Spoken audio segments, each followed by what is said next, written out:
Sometimes in sim racing you just have to hang back and let the rest of the grid wreck each other, and nowhere is this more true than the Rookie GT3 series in Le Mans Ultimate, particularly when it comes to Monza. With T1 massacres and chicane dive bombs galore, survival here is all about self-preservation, and that's why you won't see me taking any risks today. This is the type of race where success comes to those who are careful. Now, qualifying didn't go well and I'll be starting down in P14, but as usual I've not been able to get any practice time in, so I'm fully expecting to see an improvement on my 152.4 once I get a few laps under my belt. However, to get those laps under my belt I'll need to keep myself as safe as possible on the opening laps. There are 13 cars ahead of me. That is potentially a lot of freebies.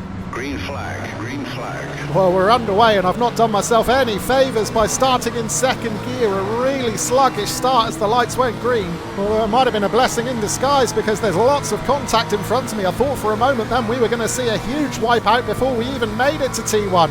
Mir Katap in that red McLaren certainly seemed spooked. He backed right off, so I have got past him. However, I did lose several other positions. Into this treacherous turn one then, the pack concertinas together, almost grinding to a halt. There's at least one car facing the wrong way on the infield. That was Raoul Shop in the Lexus. He started from P7 on the grid. Meanwhile, right in front of me, Piet Land in the BMW took a lot of the gravel on the outside exit in that first corner. I thought that might cost him some speed down this straight, but he's managed to hold on to the position in front of me. Well, look at Land now. He is going to make a really ambitious move up the inside into this chicane. There's contact with another BMW. That was Sebastian Dietrich. Nothing he could do there after taking a whack from behind midway through that chicane. Meanwhile, the Lexus right in front of me, Alex Knocker I think it is, took to the curb on the other side of the chicane to get through there safely. Knocker survived, I survived. Dietrich wasn't so lucky, though he has rejoined just behind me, 0.5 of a second back.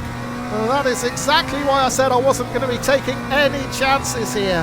This series is absolute carnage, particularly when it comes to Monza. There will be freebies up for grabs as this race goes on. Currently I'm down into P15, so I've actually lost one position from where I started, but I'm not worried about that at all at the moment.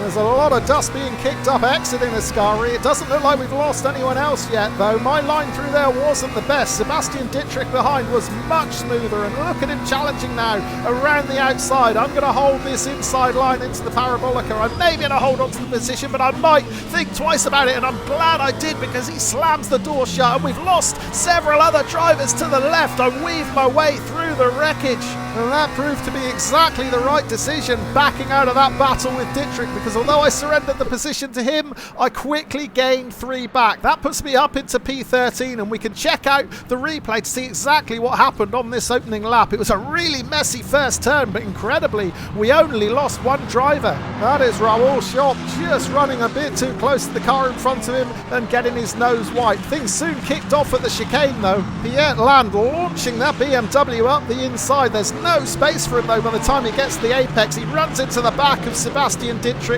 Dietrich does really well to save it there, but it costs him a couple of positions. And then things really got feisty at the end of the lap. This is the approach to the Parabolica. There's going to be a coming together between the Aston Martin of Nikolai Vossler on the inside and the Ferrari of Ilya Shangin on the outside. It's the Ferrari who comes off worst, and then he gets drilled multiple times. Several other drivers ending up getting involved in that incident, including Piet Land. Now, we saw the BMW driver cause a bit of commotion at one of the earlier chicanes. This time it's Land who comes off worst. There's the contact with Shangin, and then he hits another Ferrari which launches him off into the barrier. Yeah, there are some more cars in the background joining him in the gravel, but this is the incident that started it all off, the contact between Vossler and Shangin. There was no racing room being left, and the result is a multi-car pile-up. Their loss was my gain because it meant I ended the lap gaining a bunch of positions. We're now back to the live action, the start of lap 2. I'm up into P13.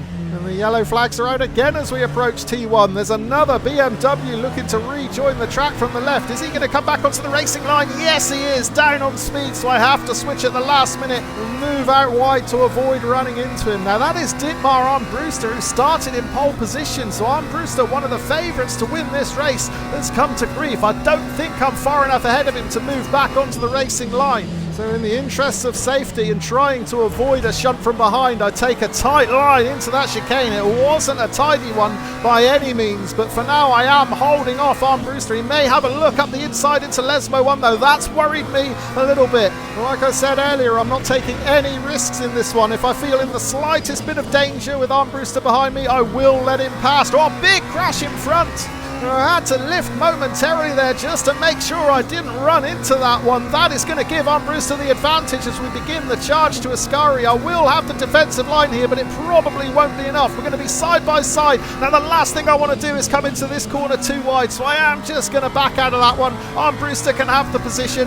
We know he's quicker than me, and even with letting that BMW through, I'm still making progress. I'm up into P11 now. But yeah, that was a big incident at Lesmo 2. Before we check out the replay of that, we can see what happened to Armbruster at turn 1. Did he get a nudge from behind? It doesn't look like it. He must have done this all by himself. Yes, he did. Just a bit too greedy on the gas, and the rear of that BMW steps out. Lesmo 2 now. Goliath Sleepers in the Porsche on the inside. Hatsune Miku in the Lamborghini on the outside. There's a big coming together and the pair of them crash out. Now it did look like the Porsche was far enough alongside here, making the move into the right-hander. Yeah, Miku in that Lambo just didn't want to leave him the space on the inside, did he? Turned in a bit too tight and the pair of them crash out. So we're not even at the end of lap 2 yet, and already I find myself on the fringes of the top 10, and as we come into the Parabolica, it is going to get even better. Another BMW losing control ahead. That is Sebastian Dietrich. And right behind him, with absolutely nowhere to go, was Julian Koska in the Ferrari. So that is 2 positions gained, and there's going to be a 3rd place up for grabs, because that was Matteo Necco entering pit lane. He must have a drive-through penalty. Well, let's take another look at this incident in the Parabolica. Did Dietrich lose control of his own accord? Well, he actually ran into the car in front of him. That's what causes him to lose the rear and spin out. And there we see the Ferrari of Koska taking evasive action. Right, back to the live action. We're approaching the end of lap 4, so we're not even at half race distance yet, and I already find myself up into P8. That is 6 positions gained on these opening 4 laps. And that is exactly the reason why I said it pays to be careful in this series. I've not even had to consider making an overtake yet in this race, and I am making really good progress. I'm actually right on the tail now of Alex Knocker in that Lexus. And as we go past pit lane, I've just seen I've gained another position up into P7 now. That's because Marcel Borges was in pit lane. That was the leader of the race, having to serve a penalty. So now I find myself on the fringes of the top 5. Armbruster just 2 seconds ahead in P5. All to play for here at Monza. Right, jumping forward 2 laps. We're now on lap 7, and it's pretty much as you were. Dietmar Armbruster in P5, Knocker in P6, and me around 1.5 seconds behind in P7. I'm actually struggling to keep up with these guys, but ahead of Alex Knocker, I can see 3 cars getting closer and closer together. This might be the opportunity for me to close in. But I'm going to get that opportunity far quicker than expected by the look of it, because Bernd Brosser in that yellow Ford Mustang crashed out. Alex Knocker ran right into him. That is another 2 positions gained, and I'm now into the top 5. Let's see what happened here. And it's almost an exact replica of the incident we saw at the very same corner earlier in the race. This time it's Rohan Jarsveld in the Aston Martin making a move up the inside of the Mustang. And yeah, Brosser turns in, and it's another example of 2 cars going for 1 racing line. So yeah, playing it safe has indeed paid dividends here at Monza. I'm now in the top 5, and it's not over yet. We're on lap 9. There are still 3 minutes left on the clock, and I am within 2 seconds of the podium. Currently it's Dietmar Armbruster in that 3rd position. He is 1.9 seconds in front. Between us is Rohan Jarsveld. So what can I do from here? Can I get myself into the podium positions? Well, I'm pushing as hard as I can now to try and close that gap on Jarsveld. Maybe I'm pushing a little bit too hard there, just abusing track limits a bit through Ascari. So that's given me my first instant points of the race, but 17 minutes into a GT3 sprint at Monza, that is not bad going at all. I close right in on Jarsveld coming into the Parabolica, but he's got a better line exiting the corner. To be honest, my lines throughout this race haven't been that great. But then again, they haven't needed to be great due to all the crashes in front of me. But yeah, Jarsveld just opening up a 10th or 2 coming down the start-finish straight, so I'm going to have to work hard now to get right back on the tail of that Aston Martin.